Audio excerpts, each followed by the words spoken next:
In this constantly changing world, life and personal values can seem more than a little unstable. Just when you think you have it all figured out, then everything changes. Sometimes life can seem overwhelming. Well, the good news is you can change your life. You have within you the power to learn how to flow with the changes and smooth out the bumps of life. You can experience the joy, peace, health, and abundance you deserve. You were created to be happy and productive. That urge to grow and express yourself was put there for a reason.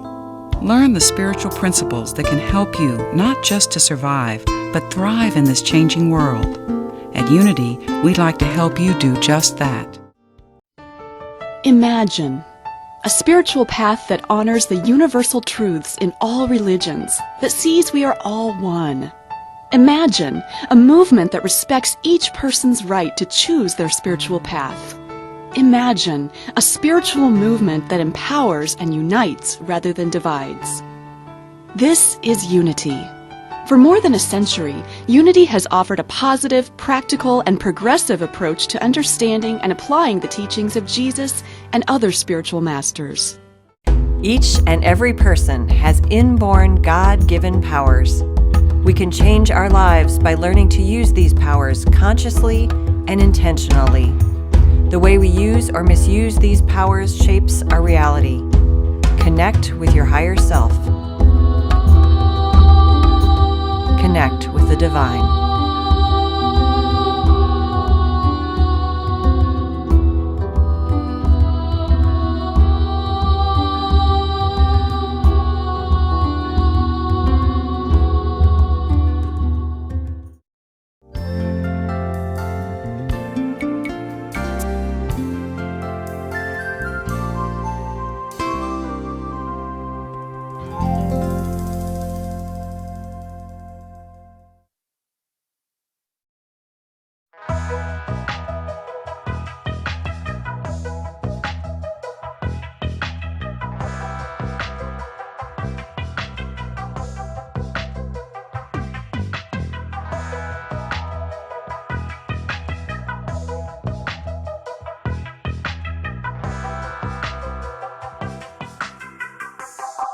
Imagination does not become great until human beings, given the courage and the strength, use it to create. Unity of Chicago South. Beyond Walls Spiritual Community. You are invited to a consciousness-lifting celebration. Streaming live 11 a.m. Sundays. Exclusively at unityocs.org.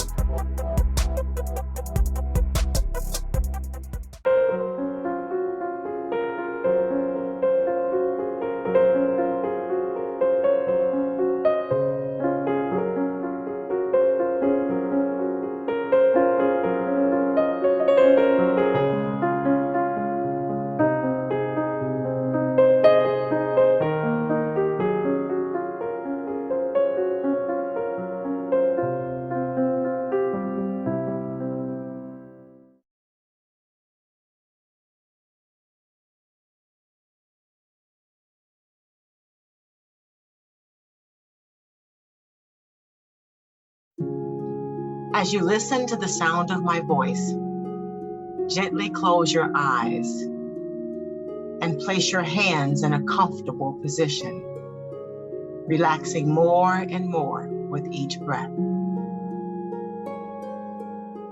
Using your imagination, picture yourself walking slowly along a path. It's a beautiful day, and you are so relaxed and happy. Inhale and exhale. In front of you is a garden. Now walk toward the garden. And as you enter the garden, you notice it is filled with your favorite things. As you look around, you see flowers, trees, birds. And as you continue to look around, you see a wide variety of colors everywhere you look. In front of you, there is a bench, and it is in the middle of a rose garden. Walk toward that bench now and take a seat. And as you sit on the bench, take a deep breath and relax. As you continue to breathe, allow yourself to feel the sun's rays beam down on your face, basking in its warmth. And with the next breath, say to yourself, my heart is open. I open my heart. I am good. I do good. I am loved. With your eyes closed, imagine what your life would look like if your goals were already accomplished. Inhale and exhale.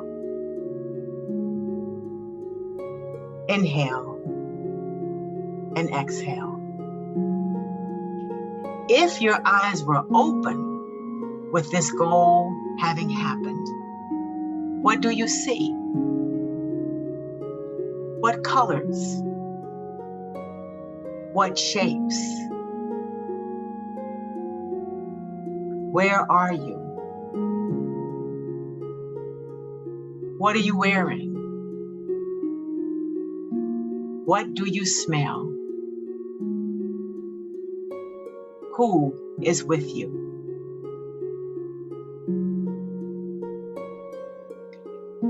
See as much as you can about what your life looks like once you've manifested the dream.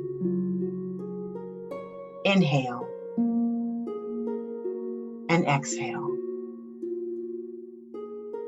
Inhale and exhale. While in this space, I want you to remember how you feel right now.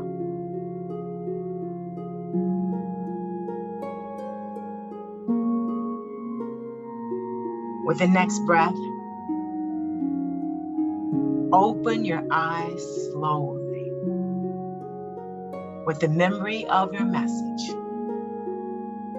And with this memory, thank your higher self for assisting you, knowing that you can return to this place, to this garden at any time. Inhale and exhale. Now, as you return to this space, you are reminded that imagination is the beginning of creation. Namaste.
Well.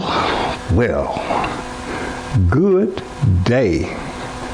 Wherever you are, it is a good day for you.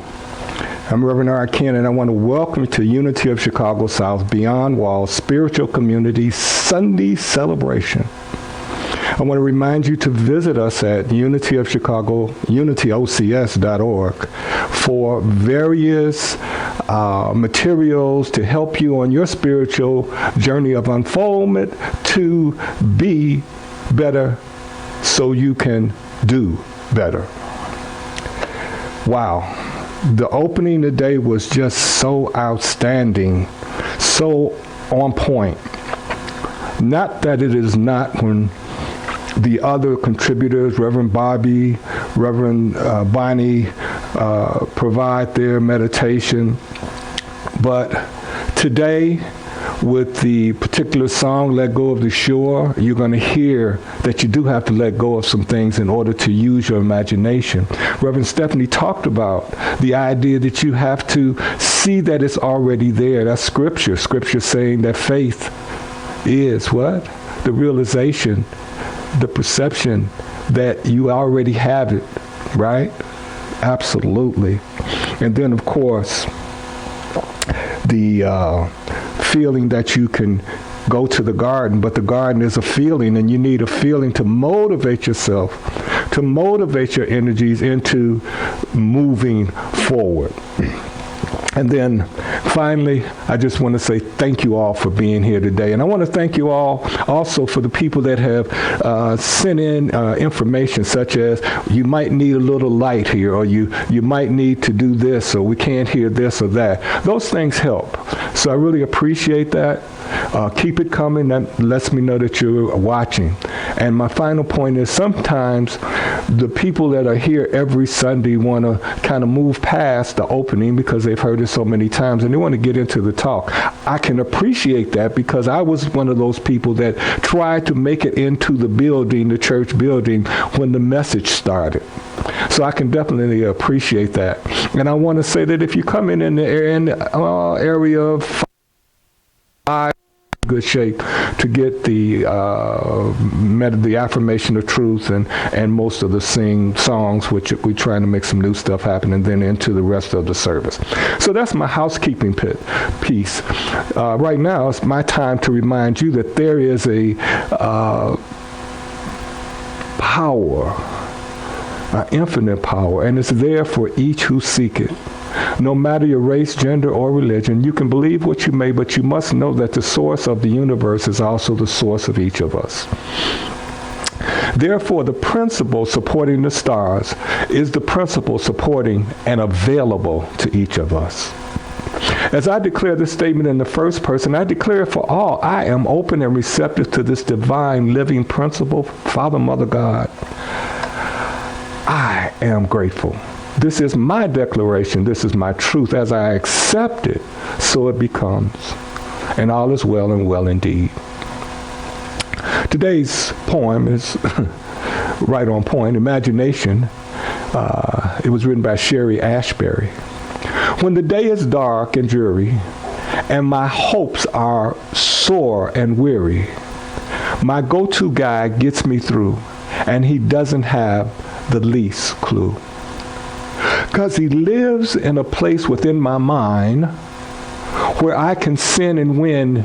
Imagination is a glorious thing. Here his pleasures he will bring. We lie in grassy fields kissing softly, as I imagine a life that is quite lofty. Then the rest is X-rated, so I cannot tell you more. But it ends, my friend, very well. On the Conan TV show back in 2017, Neil deGrasse Tyson quoted from his book, Astrophysics for People in a Hurry. And this was the statement that he made. He said, "The universe is under no obligations to make sense to you." Followed it up with the example that the current universe came out of a mass the size of a dot, denoting the end of a sentence. And then Frank Vole, a writer, expounded upon this in his article found in QAnon. The fact that our intuition was shaped by evolution for a very specific environment, relatively large objects moving relatively slowly in respect to each other, that very huge, very small, very fast, and very hot objects do not behave the way we think they should.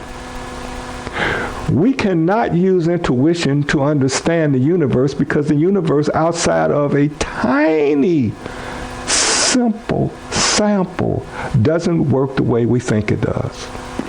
That's why quantum physics and cosmology are so weird, end quote. When we examine from that perspective some of the scriptures and spiritual principles, we can find a different interpretation for them. This month, the spiritual principle, imagination, is a great example open to deeper interpretation. Imagination is an unseen spiritual tool that is the foundation, the origination of all the seen world. The imagination is the realm of the formless with the potential to take form. Now, these formless ideas present as visions awaiting movement from origination to manifestation, awaiting movement from the formless fourth dimension into the weight, the size, and mass of our third dimension. An invisible process operating as an aspect of the law of mind action, which states thoughts held in the mind produce after their kind, making the imagination really our manifesting tool. Thoughts held in mind produce. It doesn't say that thoughts held in mind with us doing this, that, and this, then they happen. It says thoughts held in mind produce after their own kind. A manifesting power that's really accelerated as we move into spiritual understanding and the use of spiritual love. It's a power that can be elevated to a foundation status for a standalone spiritual practice. Or it can be added on to our current spiritual practice. So what are we saying? We can just use imagination properly as a spiritual practice by itself, or we can take imagination and include it into whatever we're doing now in our spiritual practice. But let's understand, it's most efficiently used when we are able to move our thoughts beyond the intellectual stage into a focused aim at connecting with divine substance, the same divine substance that undergirds all that we see. What are you saying? What are you saying? Stop. Slow down, Rev. We're saying that there is something we call God's substance, and God's substance is in everything. It is underneath everything. And we're saying that we want to connect with that divine substance. That's what our job is, to take those ideas and visions and connect them with divine substance. Sometimes it's referred to as clothing the idea. But this requires that we do some things, that we revisit Tyson's earlier statement. And that is, the universe is under no obligation to make sense to us, you see? So as you sit back and say, the universe doesn't have to make sense. But there are laws that are taught, and when used, bring forth after their own kind.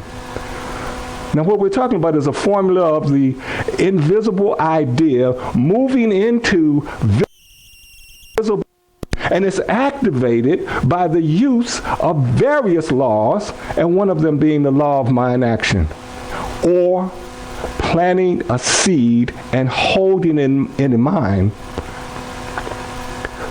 while we take the required action. We're going to talk about those required actions.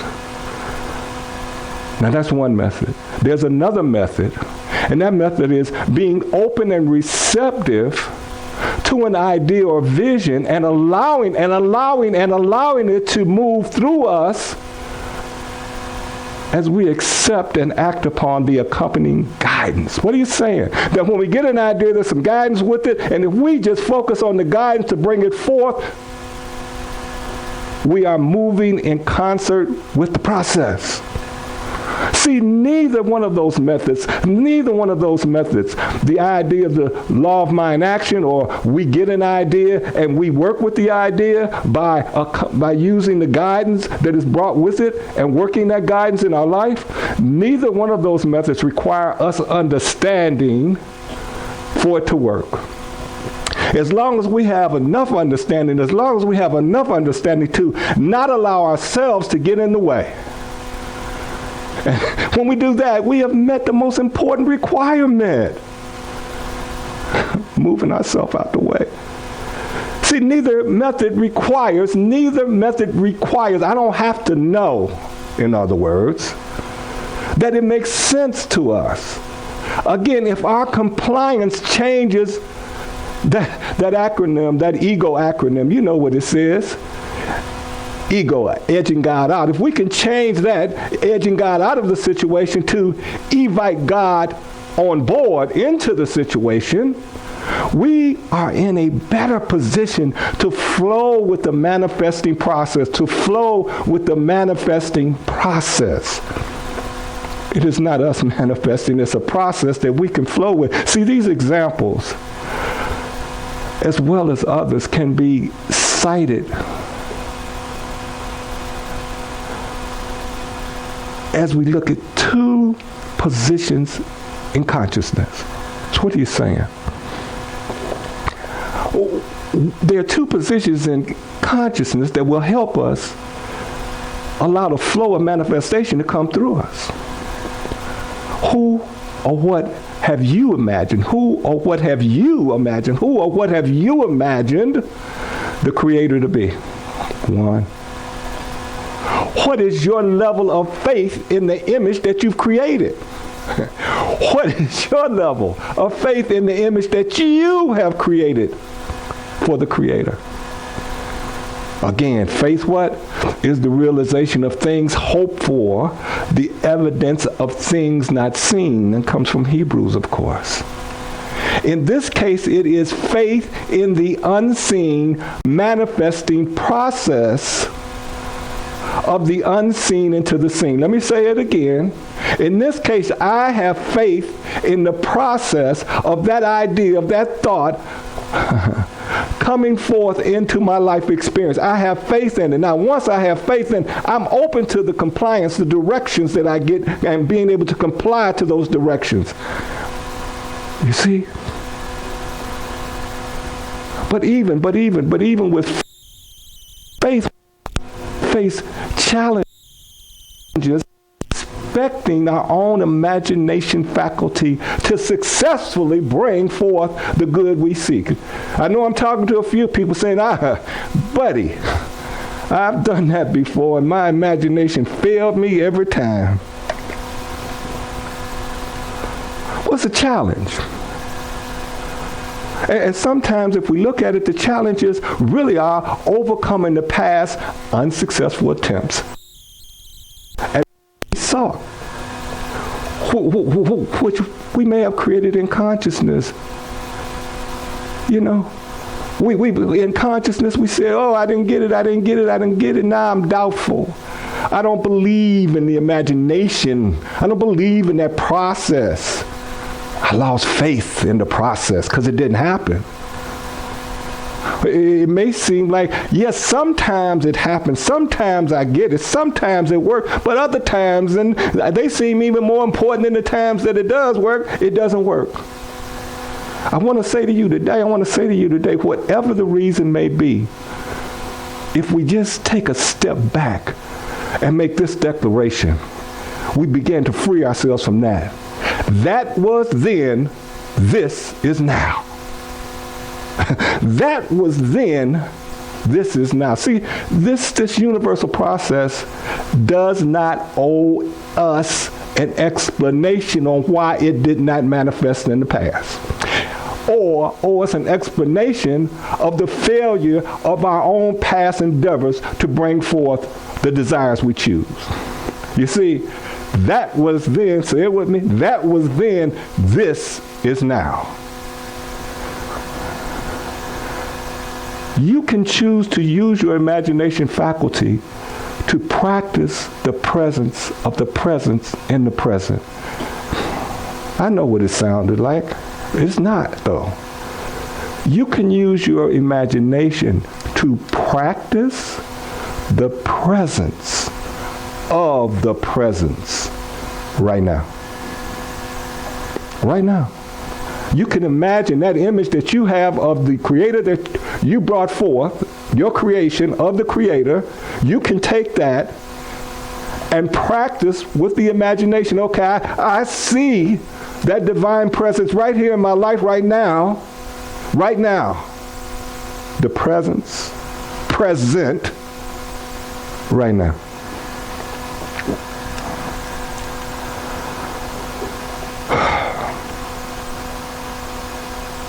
I know I can just feel the challenge, you know. That's hard. I'm going through some stuff. You want me to imagine God being present. You want me to imagine the Creator being present. You want me to imagine the divine being present in my life right now. That's hard. That's because I tried and see, I know it doesn't work. That was then. This is now.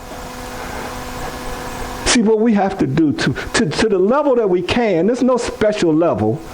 I can do what Joe do. I can do what Joanne do. To your level, to your current level, you have to work to release fear of failure. And when you do that, it allows you to receive your current desired outcome.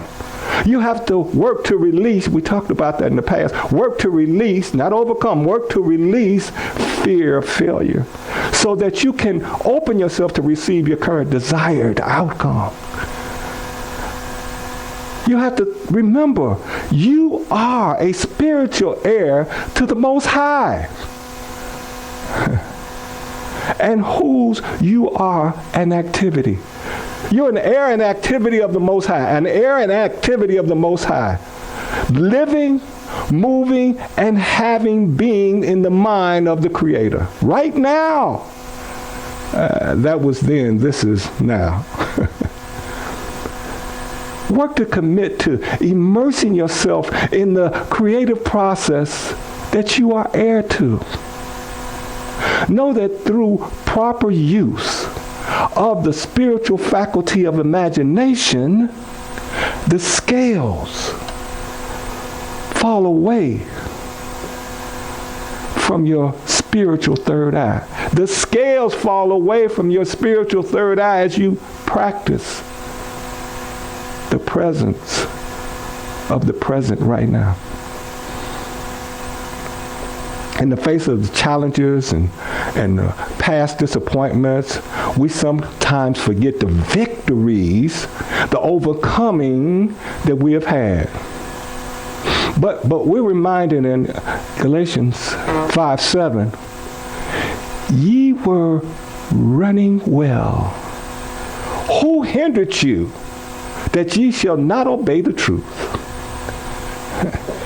It is the forgetting that we are heir to the spiritual truth of good that many times is our hindrance. It is the forgetting that we are heirs to the spiritual good, the spiritual truth of good, that is our hindrance. We have a right to allow divine imagination to produce the good we seek as the law of our being. We have the right to allow divine imagination to produce the good we seek as the law of our being. Furthermore, let me say some more to you. We have the right to exercise our option to become more obedient and receptive to the guidance brought forth during the manifesting process. You say, what? What are you saying? See, I didn't pay attention before. I didn't listen to the still small voice. I went left when it was telling me right. I have the authority to change that whole perspective and become obedient and open myself to the receptivity of the guidance. I have that option, because when I didn't do it, that was then and this is now. But see, the question becomes, will I allow ourselves to be spiritually bold enough to relax and let our imagination servant do its perfect work in manifesting our good?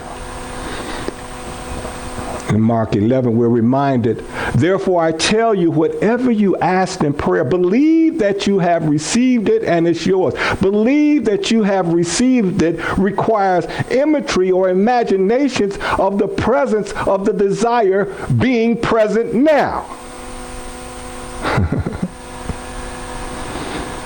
The invisible in the form of an idea or vision is truly already present in the realm of divine ideas. It already exists in the realm of divine ideas. It's waiting to move through us into manifestation into our lives. The question is are we prepared to be receptive of its presence as well as obedient enough to follow the inner guidance to do the work we must for it to manifest in our experience?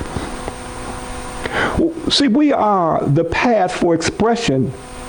Our responsibility is to clear it enough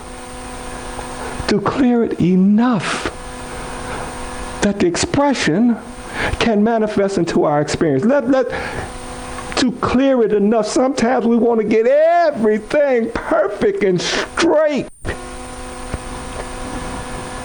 We want it all just right in line, and then we'll do whatever. But it's saying that if we just clear it enough to allow it to come through, it will do its perfect work in us. See, we can come up with a plan. I've got a basic plan that you can use.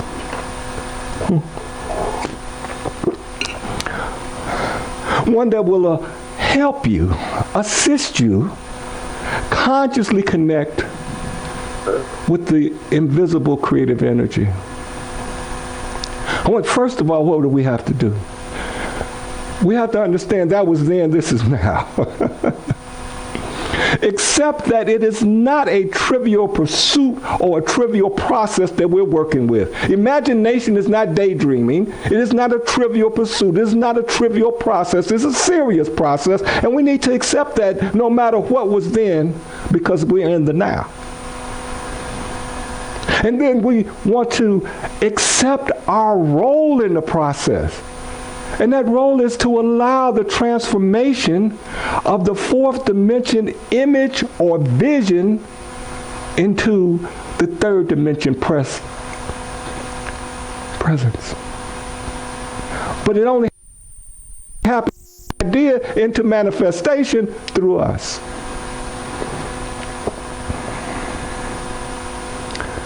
And then we have to work to make it practical, so it will serve our highest good. This is not some out here. This is to be practical, to be lived, to be experienced. In order to do that, we must learn discipline in the process, reminding ourselves, you hear it one more time, that was then, this is now. And this is the now that I live, that I move, and that I have my being in. Wow. Develop a practice of imagination. Or include in your current practice a short period to begin with, with the goal of working up to about 5 minutes added into your practice.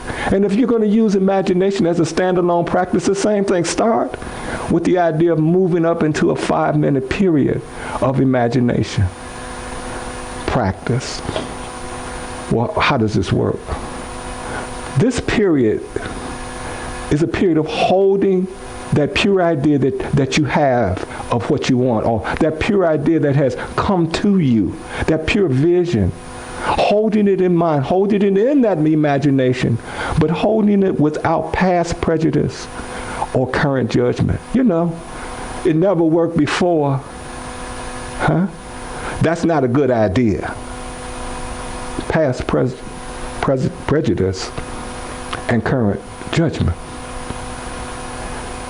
You have to remind yourself one more time that was then, this is now. See, you and I, we are dynamic gateways for divine ideas to manifest in our life experience. When we are able to embrace this energy, embrace our divine heritage, embrace that divine gift of imagination, we are then moving in the flow of divine expression in our life experience. I say to you, go forth this day, this week, this month, this life, knowing you are a vessel for divine expression, and that divine expression owes no explanation. No explanation. You say, what does that mean again? One more time, Rev. That means I don't have to tell you how I work. You don't have to understand how I work. I'll give you laws. I'll give you a process that you go through, and I will work. That's all you get. You don't need any more than that. My job is not to explain to you. My job is to put it there for you to work with it. I have given you the power of being present in the universe and the power to work with the universal laws. Let's take that idea into consciousness together. Just for a moment. I am a vessel for divine expression. Just hold that. Let's try it one more time together. I am a vessel for divine expression.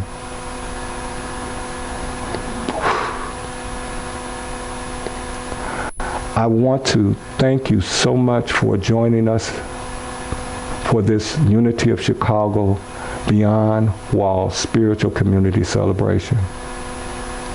I'm Reverend R. Ken, and I'm extending blessings and bliss to each of you. Until the next celebration, I say to you, Namaste.